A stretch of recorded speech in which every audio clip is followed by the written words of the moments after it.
back to Forbidden Knowledge News. I'm your host, Chris Matthew. Today my guest is Gorga. First, a couple of announcements. Our website is forbiddenknowledge.news. It's also the home of the Forbidden Knowledge Network, where you find some of your favorite podcasts from our community featured. Forbidden Knowledge News is always available on Rokfin, Odyssey, Rumble, all podcast platforms. Our social media is Facebook, Instagram, and Twitter. And Rokfin is where you get our premium content. And you also get all the premium content from every creator on Rokfin. That's only $10 a month. You can go to rokfin.com/FKN Plus. That's ROKFIN.com/FKN Plus. Or click the link in the description. All of our links are right there in the description. Today I want to welcome Gorga. He is a former copywriter and journalist with film and TV credentials. He brings his talents to the paranormal/horror genre in his writing career, which now spans decades. Welcome. How you doing? I'm doing great. Thanks for having me on. Yes, thanks for coming on, man. Been looking forward to it. We're going to discuss your book, Demons Among Us. This delves into everything from shadow beings and possession to hauntings and evil spirits. It's such an interesting topic for me, and there's so many directions that we could go with this, that I want to go with this. But first, let's start with more about yourself, your background, and what led you to write this book. Well, I've been a writer since a little kid, so I've been writing in some form or fashion my entire life. And as a kid, one of the stories I like to tell is my elementary school teachers, like the third or fourth grade, had assigned us to write a story. So I wrote this story about some kind of mummy on a murdering spree, and so I handed it to my teacher, and I'm a little nervous because I just don't think this is the kind of material an elementary school kid should be writing. And so I turn it in, and my parents get a call that same night, and it's my teacher. And I'm like, oh man, I'm in real trouble now. And but I thought I was going to be in trouble, but it was quite the opposite. And he tells my parents, he says, your son has a real talent for writing. You need to sign him up for the Young Authors Club immediately. And so so I've been writing ever since. Professionally, I started in magazines and journalism. Moved over to advertising, copy, and marketing. And Demons Among Us is actually my first foray into the paranormal spectrum. And lo and behold, it went to became a #1 Amazon bestseller. Right on, man. Now, you've actually had your own kind of paranormal experiences that led to your interest in this, right? Yeah. Well, the reason why I wrote the book in the first place was really to open the eyes and sound the alarm to all of the spiritual and demonic activity happening all around us in the unseen sort of realm, and how it may or be affecting your life or influencing your life without you even knowing it. And the catalyst for that was I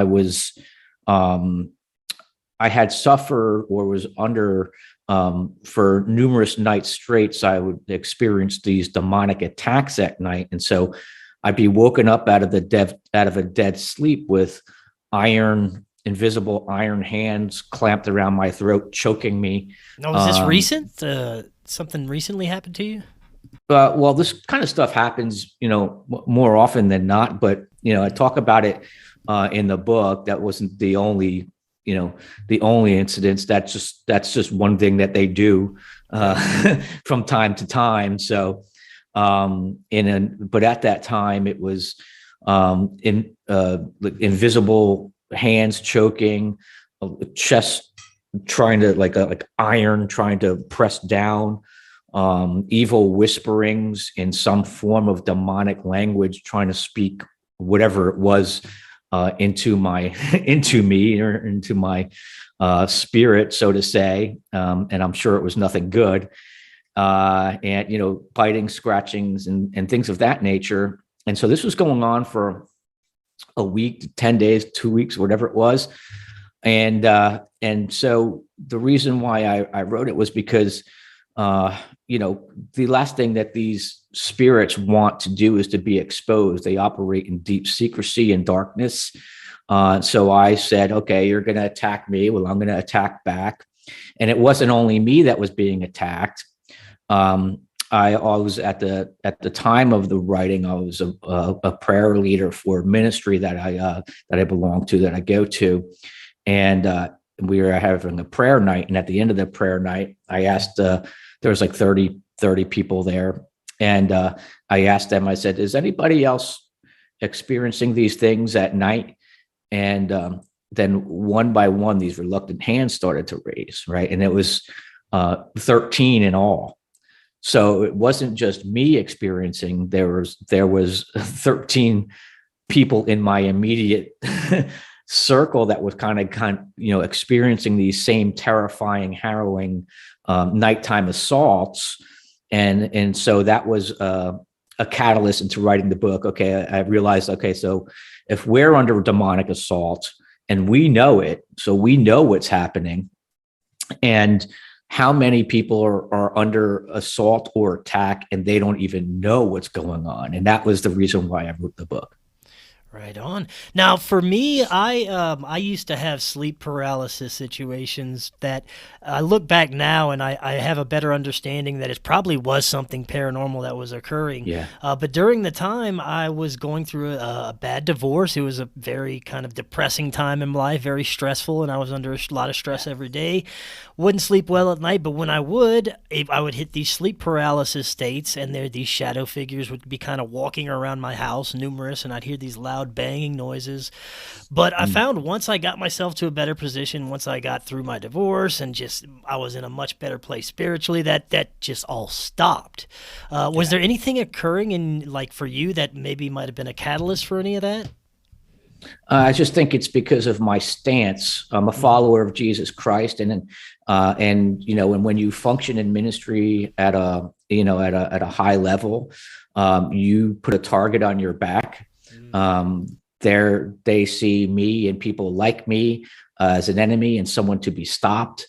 And they're my enemy. So, they hate me, I hate them. And so that's what paints a target on my back, and every individual that kind of believes in the same way, they're going to kind of go through these things as well.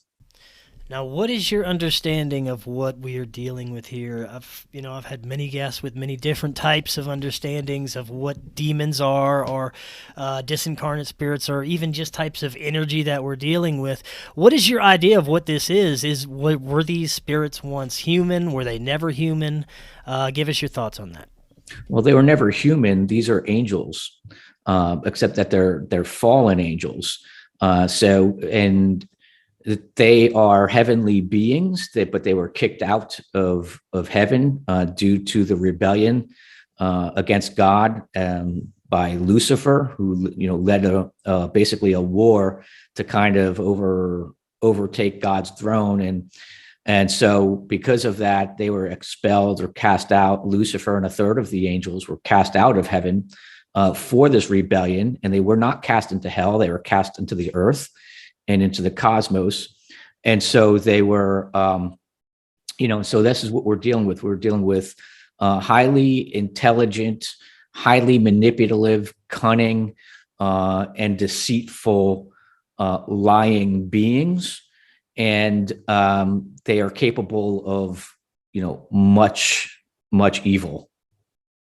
Do you think around the board this is the same thing that we're dealing with, these fallen angels, or do you think that there's different types of negative spirits? Well, if you talk about negative spirits, they're negative spirits or energies. These are all demons. So I don't look at it as, I know that ghost hunters, they look at it as like energies, and this is a bad energy and that's a bad energy. I look at what you're doing is you're playing with demons. So even what they're considering, like, you watch a ghost hunter show, they think they're talking with, grandma that's passed over the other side. You think that's possibly just a demonic entity that they're communicating with and being deceived by? Yeah, I believe that 100%. Because the Bible, what it says is the devil transforms himself into an angel of light, meaning that not just the devil, but all these hordes of angels have this same power to transform themselves into anything they want. They can look like a deceased grandfather, grandmother, child, father. And it doesn't even have to be deceased; they could still be alive. But and so these can take on any form or shape. And so what I believe is what these people are actually communicating is with demons. I like to say that these are demons with a mask on. Right. Now, I want to start with shadow figures because this is one of the things that I've experienced personally, and I just used to brush it off as bad dreams and just sleep paralysis. But I now have a little bit more a better understanding, and after speaking with many wonderful guests like yourself, I do believe there was something spiritual, something paranormal to it. I don't really have that great of an understanding of what I was dealing with. I want to get your thoughts on what's happening with sleep paralysis and shadow people. When we talk about sleep paralysis, I think that we're trying to slap a term on something that we can't fully understand. We are dealing with something supernatural. I don't think it's a sleep paralysis. I think that's just something that we kind of just slap on there without any real kind of understanding. But what I look at it as is that these things come with paralyzing fear, and so they do have the power to kind of overwhelm and paralyze for a moment until you're finally able to kind of like cry out or whatever. They do take your breath away. They do paralyze. They do, kind of, come upon you like a lead weight. And this is a very, very supernatural thing. We're trying to slap on a very human natural terminology.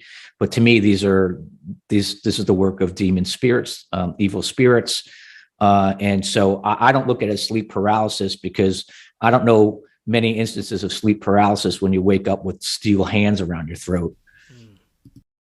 Now, what do you think the reason is that they are so interested in us? Do you think that they're just siphoning energy, or some speculate that they're trying to actually steal our souls? Which I'm not even sure if that's possible. What are your thoughts on that? Yeah, well, they hate humanity. And they hate mankind and they hate people.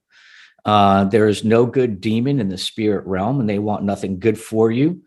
And if they tell you anything good otherwise, there's a malicious intent. And so so we're dealing with highly cunning, highly evil beings, and they hate humanity because you represent the creation of God. And therefore, because of their hatred of humanity stems from trying to strike back at the heart of God, because you represent the creation of God. And so he's trying to steal, to kill, and to destroy the creation any way he can in order to kind of just get back at God. It's like this cosmic, like a spiritual war, basically. Cosmic war, yeah. Yeah. Do you think that there are good spirits, good, angelic beings, celestial beings that do have our best interests in mind? Yeah, absolutely. Yeah. And, the Bible's full of, angels and demons and, so yeah, but, the angelic beings, just so to clear it up, people have this misconception of what these angels look like. They're not babies with wings. they're not feminine women with beautiful looking wings. What they are is they're actually an extremely masculine, warlike culture. And so when they come on behalf of mankind or on behalf of an individual, they come with such power and such such a glory, I guess I could say, that men fall down before them as if they're dead, meaning they basically crap their pants when they see like a real angel, because they're so fearful and fearsome. But then the angel has to say, don't fear. And the reason why they have to say, don't fear is because these things are so frightening to see that, people fall down just because it's such a ferocious looking, being, it's emanating with power, and it's, and they have swords. And so they're like, they're equipped for battle. And so just to kind of disseminate like what the popular culture may think an angel looks like. Mm-hmm. The Bible has a different description. And so, but yeah, they do work and operate on behalf of mankind. And so there are good angels in the heavenly realm. Now, do you believe that we have each our personal guardian angel and possibly ancestors or spirit guides, spiritual beings that help protect us and guide us along the way? I don't know so much about a personal angel. I'll find out in heaven. When I get there, I'll find out that, oh yeah, this was the guy who was, assigned to your life, right? But until that, I don't know. But when we talk about spirit guides and things of that nature, that's when we start delving into these demonic beings. When we try to tap into spirit guides and everything like that, that's when we start getting to demonology.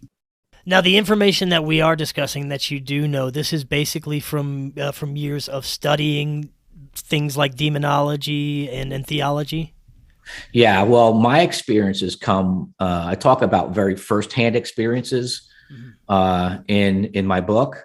And then I talk about, a very historical experience about one of the first fully documented eyewitness accounts of demonic possession in American history.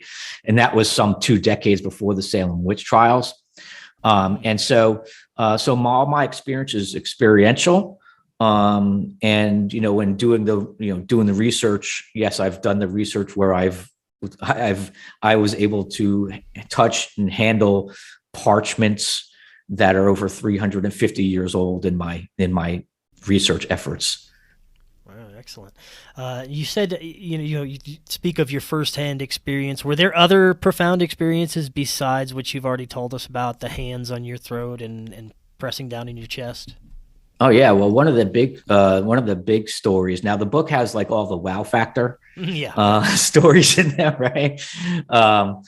But there are always minor incidences and things of that nature. But it was the big wow creepy factor, which made it into the book. And one of the stories in there in chapter 3, it tells a story of how I lost my job at a local newspaper and I had to move back out west. Lost my apartment.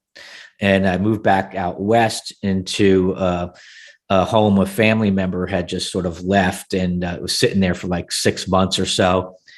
And so when I pull up into the driveway, it literally looked like the Munsters could have been living there, or the Addams family. And when I pulled up, I mean, the grass was all green. I mean, grass was all brown and overgrown. There were drifts of sand in the driveway, and it had a dilapidated, raw, paintless fence, and even the door itself to the fence was hanging on one hinge and creaking in this breeze. And so it had all the hallmarks of this haunted house. Yeah. And to make it even more creepy, it was a townhome, and it had these 2 big block windows on either side, and it stared over the property like 2 vacant eyes. And it really looked like it gave it a real Amityville horror appeal. And so that was the visual from that I was walking into. And so I go inside, and long story short, there was one night I was sleeping, and the master bedroom was on the 2nd floor. And as I'm trying to go to sleep, I'm on one side. As I'm trying to go to sleep, I start to smell this very rancid, rank odor start to kind of permeate through the house.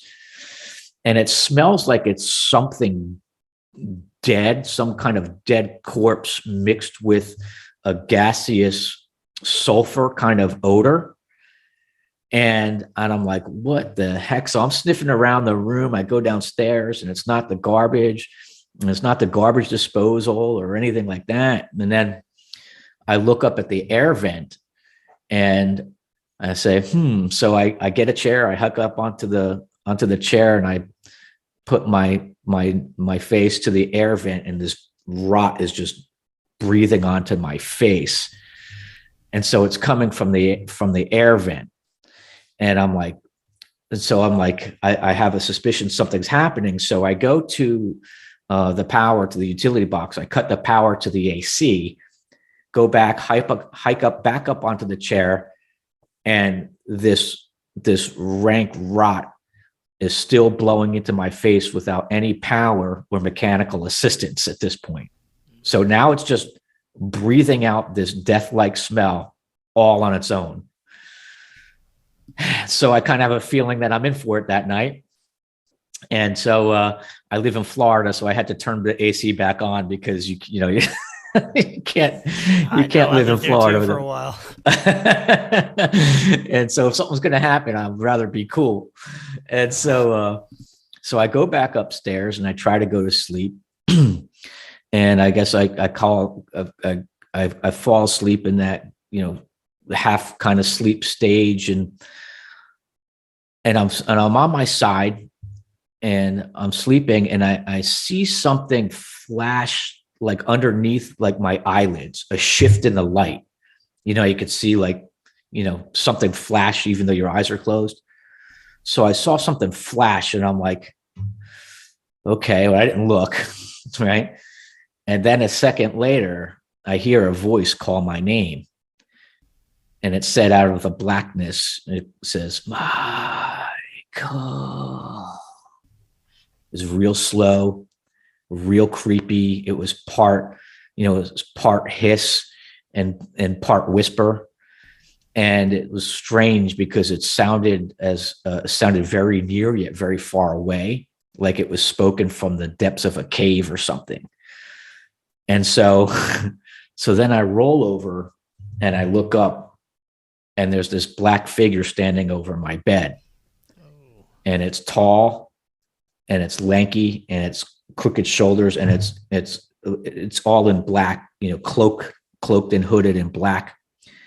And deep in the cowl, I could see the semblance of a face, and it's looking down on me with this mocking, menacing grin. Like it was smiling. Its mouth was smiling, but its eyes it was weird because there was pupils, but there was no life or no light in them. It was like this it was like this lifeless pit. So the mouth was smiling, but the eyes were not. And then I felt something on my chest, and I looked down, and there's this claw-like hand creeping its weapon-like nails up my chest slowly. Jeez. And that's why it was mocking and grinning, because it was taking pleasure in its malice. And its aim was to choke me. And I was paralyzed with fear. And so I couldn't move and I couldn't cry out, because there was a power from it. And not only just a power coming from it, there was a hot hatred coming off of it in bands. And so I can feel like this unearthly hatred washing over me. And not only did I feel it like, washing over me, I can feel it burning through me like hot tar. That was literally, this hatred was just boiling through me. And I looked down, for some reason, I looked down at its gown, and it looked like it was flowing underwater.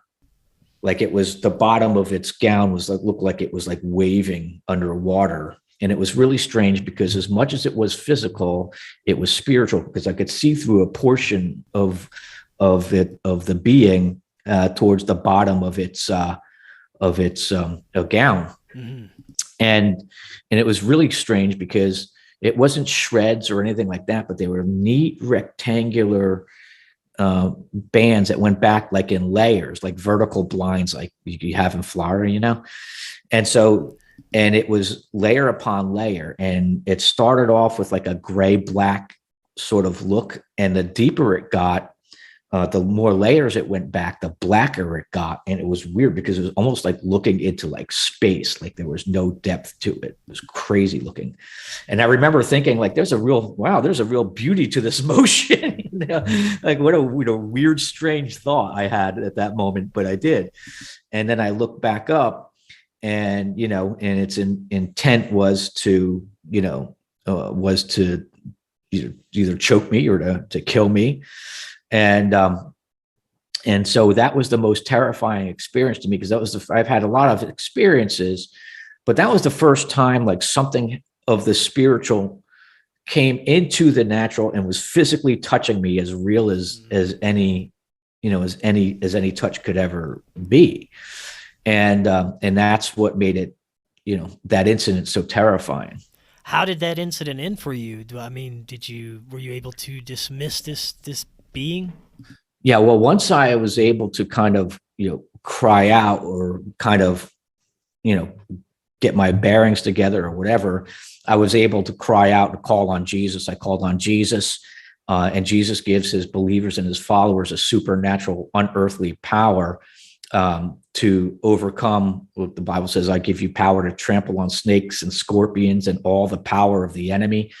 And so all I have to do was call on his name, and this thing immediately, it started collapsing into itself like mist, like droplets of mist. And before you knew it, it was just gone.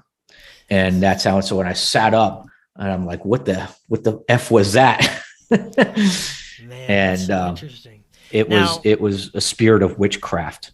It was both physical and spiritual at the same time. So it's like, you could see it was a solid form, except you could see through portions of its of down at the bottom of its gown, like I said. And so it was, as much as it was physical, it was spiritual. Now, there's a lot of cases, not only of what people would consider demonic attacks or evil spiritual attacks, but even what people are calling extraterrestrial abduction, where they would call upon the name of Jesus if they got scared, and these extraterrestrials would back away or they disappear. What are your thoughts about the whole extraterrestrial thing? Do you think that this is actually demonic too? Yeah, my thoughts on aliens. Okay, so there's a lot of branches to the demonic tree, Yeah. so to say. And I truly, truly believe that what we deem as aliens are actually demons in masquerade. And the reason I say this is because, because you hear stories of that. They back away when they hear the name of Jesus, but they follow the same exact MO that was employed in the Garden of Eden when the snake tempted Eve. Now, I'm sure we're all familiar with that story, right? But what he tempts Eve with was, he says, to eat from the tree of the knowledge of good and evil. And so he says to her, it says, you will be like God, knowing good and evil, meaning that he tempted her with knowledge. And every time you see these things, and they're usually offering some form of knowledge, some form of intelligence, some sort of something you don't know that they're going to tell you, right? And so you see that, a lot. I think they have the power to make you think that you're abducted. Like, again, these things have very, very great power. They're very deceptive, and they can make it look like you're in a room where you're abducted, but you actually never left your own room. And so I think a lot of this is, I think all of it is deception and born from demons. Well, I'm going to take it to a very strange level here. There are... But this wasn't strange enough? Well, yeah, this is going to get even stranger. So there have always been these factions in high-level ufology that some of them work for the government and the military that have always believed that this has been a spiritual phenomenon, not this nuts and bolts type of extraterrestrials coming to give us knowledge, but something that we shouldn't be really messing with. You heard of the Collins elite, and now we have even other factions within levels of the Pentagon that are warning that this is some sort of spiritual or demonic phenomenon. Well, that being said, they're pushing all this awfully hard into the mainstream, the whole disclosure and ufology and these new departments that are formed by the Pentagon to look into this stuff. So what does all that tell you? Where do you sit with that? Well, if there are demonic intelligences that they're communicating with, I could tell you this. they are tempting with knowledge, and the more knowledge you want, the more sacrifice you're going to have to give for these higher forms of knowledge. So if we are communicating with them, or they are communicating with them, they are being deceived. They are dealing with the demonic intelligences in the form or shape of an alien. And so that's my opinion. That's that's what I think is happening. If we are speaking with them, then they are in disguise. Now, I am definitely of the belief that we are surrounded by unseen realms and entities at all times, and what you're describing as these demons are indeed around us at all times and have the ability to kind of phase in and out of our reality at will. Yeah. What are your thoughts? Do you think these unseen realms around us at all times are a part of a negative spiritual realm? Well, it's a realm that they populate. So it's not the realm itself that's evil. It's them that make that realm evil, right? God created the world for good, right? And so, but when they were cast to this world and into this atmosphere and this realm, well, they by themselves had made this an evil realm. Right. Well, so they kind of hijacked our reality in a sense, or these astral types of realms, right? Yeah, but Lucifer thinks he owns it. So, even the Bible calls him the God of this age. He is with a lot of power and a lot of authority. The angels don't even question his authority, because many of the angels were actually under his authority to begin with. That's how, because he had a very, very high role in the heavenlies before he was cast out. And so, but now he populates him and these demons. They believe they have rule in this realm. Right. And it makes me think of, kind of these old Gnostic stories where there is this kind of demonic entity that took over our reality and kind of hijacked our perception. I believe there's a lot of inversion, even in, some of our modern religions, that are causing a lot of what you would call spiritual problems in our existence. Would you agree? Well, the church itself has a problem, because they don't preach on the reality of of this demonic activity, because they're too afraid to preach about it. So they need to wake up and start training and start teaching these things. Because you have to know your enemy, right? And so, but to ignore them is you ignore this at your own peril. And they need to stop preaching for money and stop preaching for popularity and start preaching the truth. So they do many churches have done a great disservice by negating this whole reality, this whole spiritual reality. I don't know, does that answer the question? Yeah, no, that's good. How widespread do you think this phenomenon is? Do you think that every person on this earth does get under attack at some form? Yeah, world over, throughout all of history. There's always been the same amount of demons. It's just a matter of intensity and uptick, and in their whatever their purposes are. This stuff has been happening since day one, and I put in the book, right in the beginning of the book, I actually have a quote from a Chinese philosopher. So I even talked about it from not a religious standpoint. So this is a Chinese philosopher around 480 AD or BC. I have to look, jog my memory, but and he said, if from antiquity until now, men have heard the voices of disembodied spirits and seen their forms, how can we say these things don't exist? So I wrote that to demonstrate that we've been dealing with this kind of stuff for a very, very long time, right? And not everybody's crazy since the dawn of time who has seen these things. It's mathematically impossible. And so, but yeah, they do. We have been dealing with these things since day one. It's worldwide. There's millions upon millions of these angelic beings, and so. And they operate and function in the world around us, and how they. Let me just talk about how they operate. Yeah. So the way we have an understanding. Now we know what possession is. Possession is when a demon spirit takes over a form, a person bodily, right? And that's the most extreme form.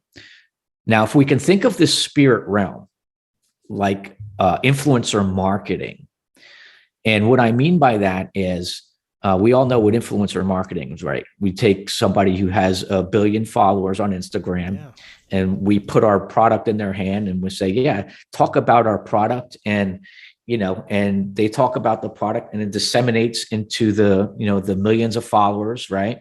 And the millions of followers talk about it to their friends and their families, and they did it to their followers. Now, if I was a smart devil, which he is, who would I go after? Who would I try to influence?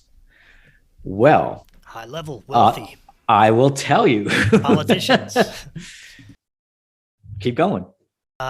Celebrities, politicians, very high level corporate interests, billionaires of the planet, World Economic Forum peoples, the usual players. Absolutely. Yes. I would go after presidents, heads of states, justices, judiciaries, politicians, lawmakers, entertainers, singers, rappers, musicians, actors, actresses, and anybody who has network heads, anybody who has influence. I would inject my ideologies and my causes, and I would disseminate them, use them to disseminate to the masses. So what these people become, unknowingly or knowingly, is they become these puppets of evil. They're pawns in a greater demonic scheme, whether they know it or not. And this is how that spirit realm works. Now, within that realm, like I said, possession is that extreme form. We have the everyday. I want to talk about the everyday workings of these evil spirits. Okay. And this is stuff many, many people have never considered. And that's why I put it in the book, so I could show it to them.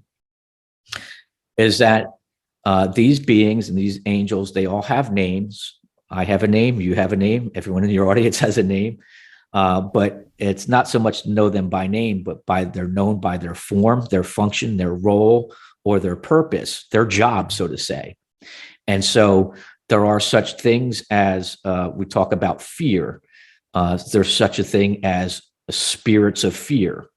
There's such things as spirits of manipulation, spirits of hate, spirits of greed, spirits of suicide, spirits of lust, or porneia, where we get our word pornography from. There's spirits of pharmakoi, where we get our word pharmacy or pharmaceutical from. And in the Greek, that pharmakia word means sorceries. And so we have all of these spirits operating in the world around us, and could be affecting, influencing, and directing our lives without us even knowing it. And that's why I wrote the book, was to kind of expose this everyday stuff that may have life controlling issues that people are dealing with that are actually highly spiritual. That's what I was going to bring up. A lot of what we consider mental illness could possibly have origins that are spiritual, and maybe even, these negative entities, what we would call demonic, that are whispering in our ear. Maybe some, for example, schizophrenia. Maybe some of these cases aren't exactly what medical science is telling us. What do you think about that? Well, first, I just want to say I'm no doctor. Okay. Right. I believe there is a place for psychiatrics and psychiatry and things of that nature. Okay.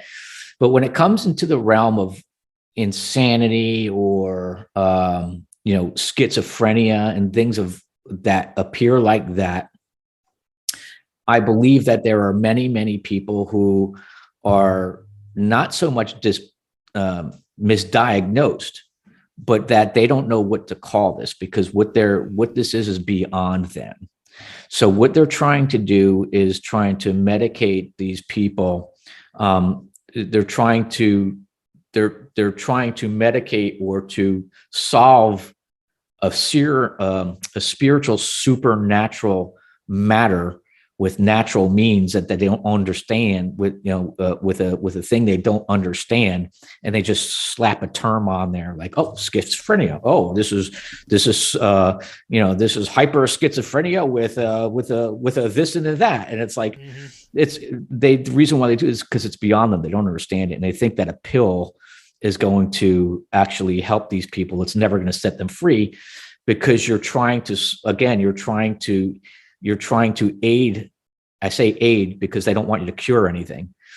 They're trying to aid this supernatural problem with a natural remedy, or natural, man's sort of remedies, and they're never going to set these people free. Yeah, it makes me think of one of my guests I had a while back. His name is Dr. Tom Zinzer. He's a hypnotherapist, and he works with people with multiple personality disorder. And he came to the conclusion a long time ago that some of these personalities that he was dealing with were indeed spiritual or demonic entities that had to be treated in very unorthodox ways, spiritual ways, sometimes to the extent of exorcism. Yeah, of course. Of course, yeah, because you're talking about, other personalities within your personality. I don't think it's personality disorder. I think it's highly possible to be infiltrated by many, many demons, and at once. It's not just one demon, right? There's a story in the Bible. I don't know if you know it, or if your audience knows it, but Jesus was on his way to across the water there, trying to get to a city called Gethsemane. And what met him on the shore was this, what they call a demoniac. This guy was infested with demons. And so he would spend the night in the graveyard, what they called the tombs. And they would chain him up. He would break the chains. He would cut himself with stones and rocks and cry out all night. So this guy was a mess. And so he sees Jesus and runs to Jesus on the shore, and he comes up to Jesus, and it wasn't him speaking. It was the demons within him. And they said, "We know who you are, Son of God. Have you come to torment us before the time?"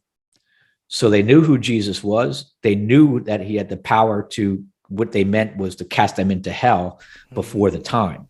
So they knew who he was. They knew what he was going to do at some point, and they knew that they feared him. And so, and I said all to say is because this Jesus I'm talking about is not this wimpy character that we see all over culture and media, right? This emaciated guy on a cross. I'm talking with somebody with real supernatural, unearthly power. And so, and he says, well, who, and then Jesus says, well, who are you? Speaking to the demon. And he says, well, we are legion because we are many. And he says, and they begged him. They cried out to him, begging him not to throw them into hell, but to cast them into the herd of swine that were on top of the cliff there. And so he permitted, so he cast these demons, he says, a legion of demons into these pigs, and that they ran violently down the hill and into the water and drowned themselves.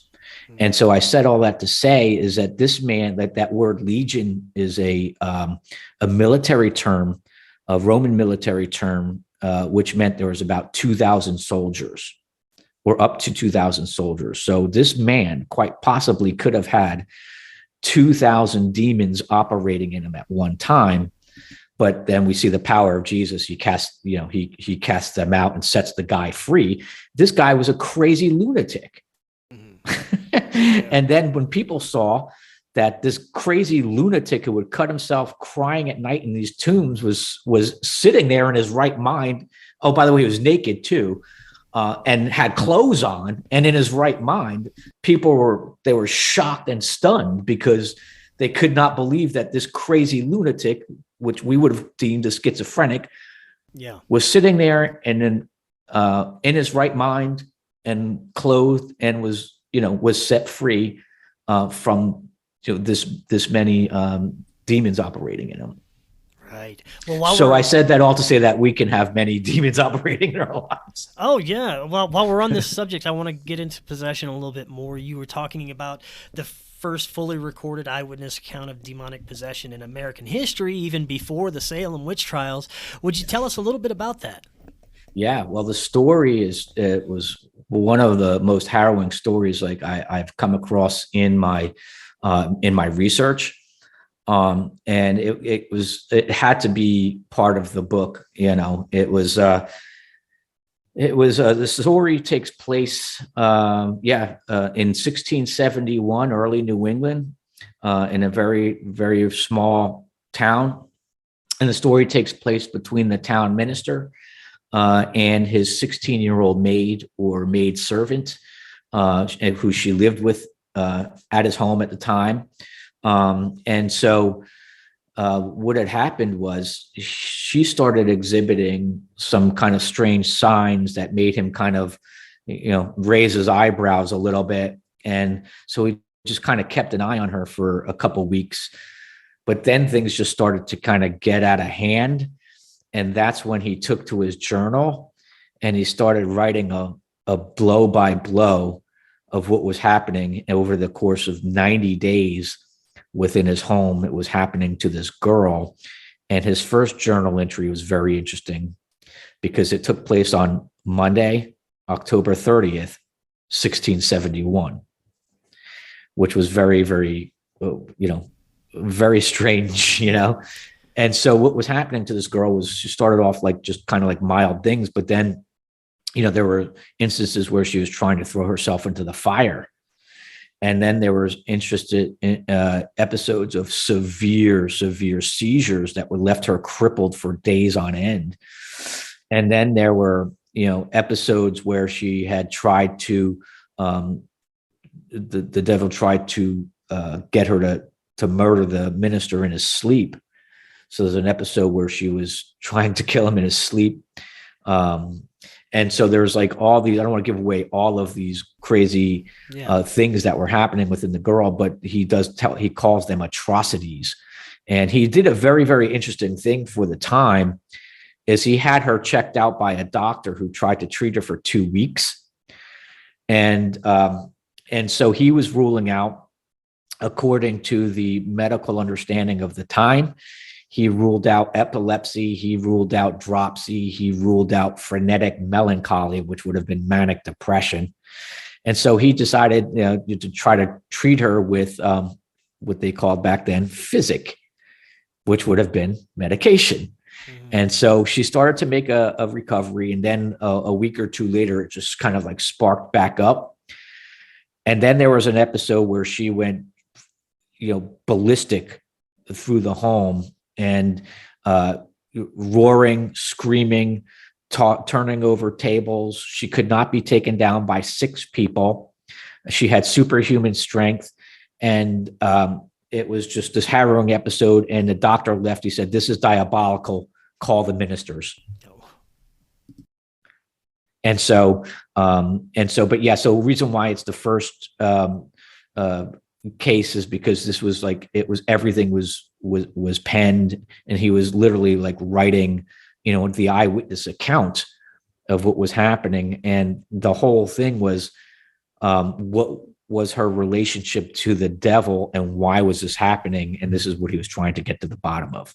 I know you wrote a lot about the Salem witch trials as well, and you're also going to be doing another book about it. Is that right?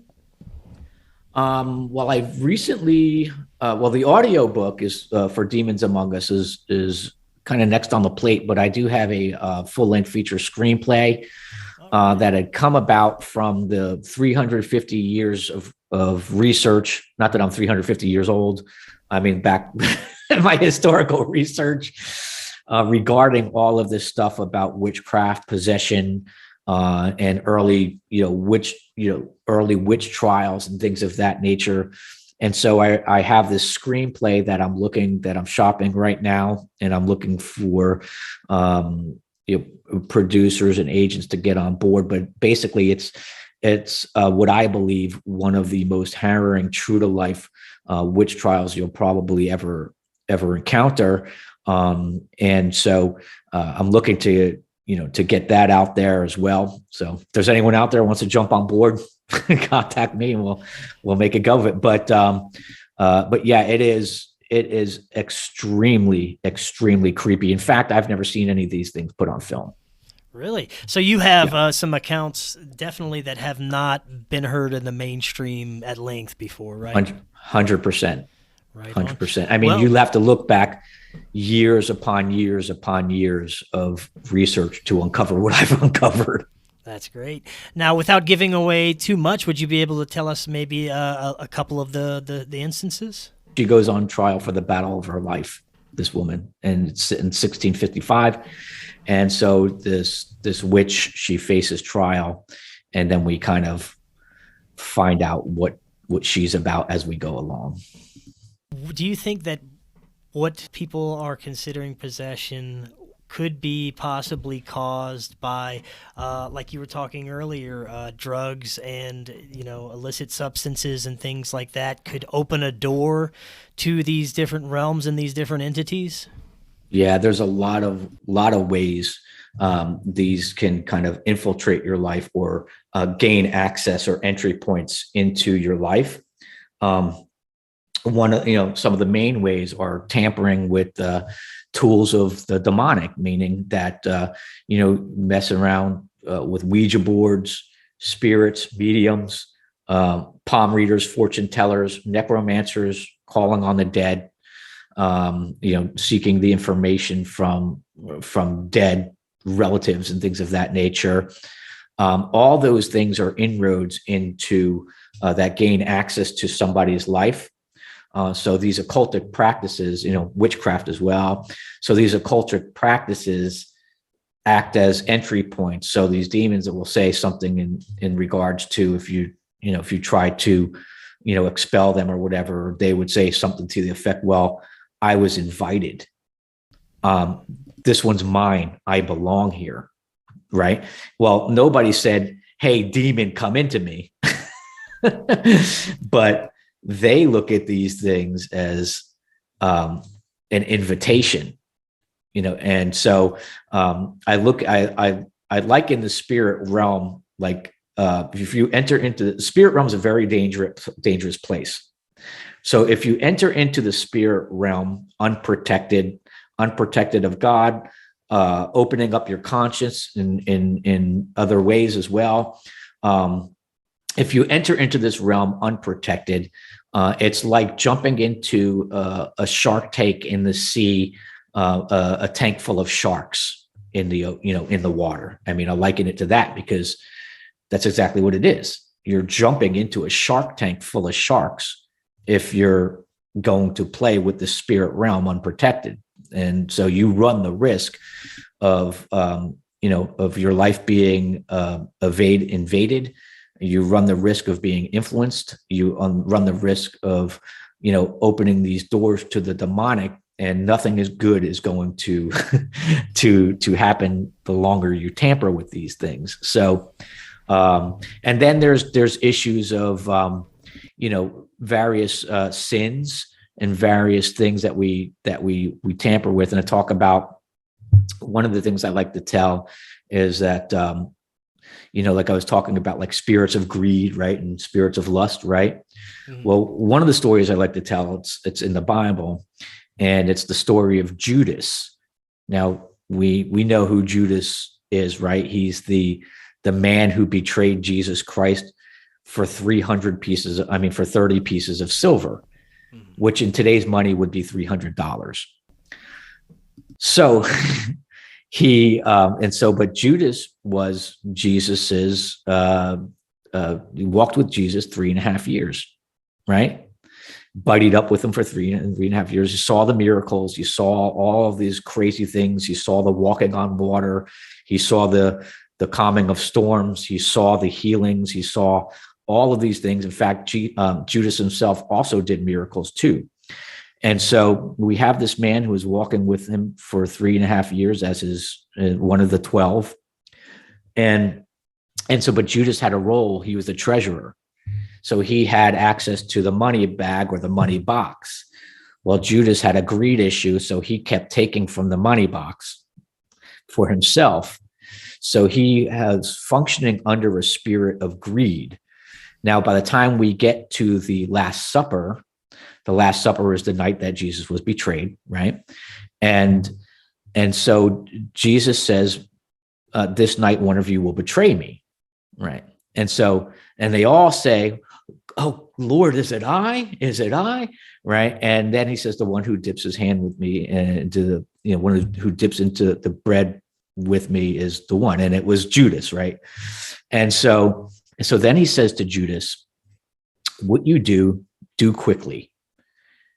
And then the Bible says Satan entered him, right? So it was because he was functioning under the spirit of greed for all of these years. At an opportune time, because of that sin, because of that issue, Satan sought entry at that moment. And and then we all know what happened there. He went and betrayed him to the chief priests, and ended up crucifying the Son of God. So I said all that to say is that because we have these, we could have these life controlling issues, we could have these sins that we function and operate under, or spirit, in the spirit, and at some point they can gain real strongholds in our lives. What do you think about the possibility of widespread occult magic at very high levels, like we were talking about earlier, politicians, corporate interests, that some of these people may be actually knowingly and willingly interacting with this stuff to gain power? Well, it's a true reality. The issue is how you obtain power, though, is these demons make you do more heinous things in order to obtain more power. In the end, it's a lie. They're going to stand in judgment before God. God help them. And so nobody gets away with anything. But yeah, I do believe that people are functioning in very demonic things at high levels, for sure. And do you see that this is a special time that we're in, where people are starting to see through some of the lies and deceptions that have been put forward to us, and not maybe not participate as much in it, and we're entering a very critical, maybe even apocalyptic time? Well, I mean, it's good that people are starting to finally wake up. I mean, just think of how long this stuff has been going on. This wasn't just this, under this president, but, presidents upon presidents upon presidents is how far back this thing goes. I don't know, but it's about time people are finally starting to, see this kind of stuff. Right. Yeah. And at the times we're in, I believe we're going to see an uptick in demonic activity. I truly believe that we're in the last of the last days, or on the cusp of the last days. Just because of the last days are going to be hallmarked by false miracles, false Christs, an antichrist political figure who is the antichrist, and it functions in a one world monetary banking system where money is accessed through the palm of your hand, or you receive something into your hand and you do your banking and you're buying and you're selling with this thing that's in your hand, right? Well, the Bible actually wrote about that 2,000 years ago. It's called the mark of the beast. It's the beast system. So the beast system is going to be implemented in these last days. And when I saw somebody on the news not so long ago buying things in the store with the wave of the palm of their hand, it was just what was written 2,000 years ago in the book of Revelation. There's no coincidence in that. Like, how could someone from 2,000 years ago say exactly how it was going to come about? So this last days, which means what I said all to say is, because of that technology available and people able to now buy with the palm of their hand and bank with the palm of their hand, this is the financial system that is the beast system the Bible talks about. MR, this was fantastic. Before you head out, tell us, when should we expect the audiobook? I'm shooting for December 2nd. Hopefully soon. We're, at the tail end here, and it's just a matter of tying up the loose ends, and and then getting it up there. So it should be, very, very soon. And so the audiobook should be available hopefully very soon. Good, fair enough. Well, MR, Yeah. this was great. We'll definitely love to have you back on in the future. Thank you. Yeah, I'd love to come back. All right. Till next time, everyone, have an excellent evening. We'll talk again tomorrow. We'll see y'all all then.